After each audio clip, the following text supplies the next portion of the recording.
changing strategies to reflect their personal interests ahead of the 2022 general election. Of course, this and more stories lined up for you on the Saturday Standard tomorrow, so don't forget to get your copy.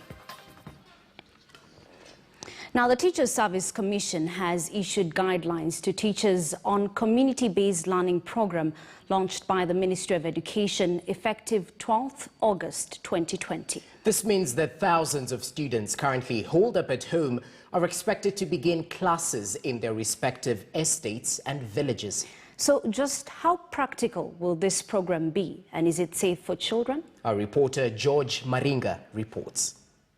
In a circular dated 11th August 2020, the Teachers Service Commission has directed all teachers to submit details of their current location and immediately start teaching small groups of students living nearby. These will be under the community-based program before launching in-person training in January 2021. In the meantime, school gates remain closed as teachers register themselves in all zones and sub-county offices. According to TSC Meru County Director Dr. Esther Musani, the said registration is ongoing. However, the community-based learning approach has already started raising concerns. For parents such as Elizabeth Nyambura, a parent at Meru Primary School, she is not very sure of her son Angelo Mungai's safety. These raising queries over the efficiency in rural settlements. If I let my son go to those places to learn and then come back with COVID-19, as you see, the children have been exposed already. Not all of them have been in the house. So when they meet together, that will be the greatest chance even of contacting COVID-19. So I would prefer that they wait. And because the parents can tell the atmosphere shift, we can advise the education system when to roll it out.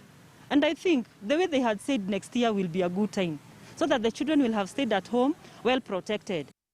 At the coast, private schools now want the government to incorporate them in the program. To allow us, as private schools, to also operate in such a community program within our schools, possibly.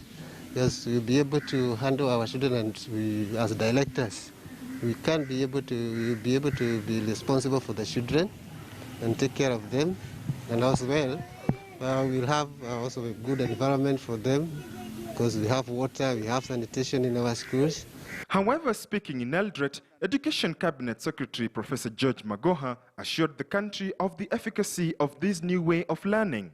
Community teaching was meant to teach those children in the locality where they live, with a teacher who lives among them. And I'm now hearing a lot of hot air. If you live in a group of buildings which is gated, that has about 30 children, and there's one teacher there, why are you saying you need PPEs? The COVID-19 pandemic has without doubt brought about a new normal, and with 5 months to go, all eyes will shift to just how the education sector will adjust. George Maringa, KTN News. That story is the backbone of our Big Q tonight. We ask, what are your thoughts on the community-based learning? What are your thoughts on the community-based learning? Feel free to interact with us via social media.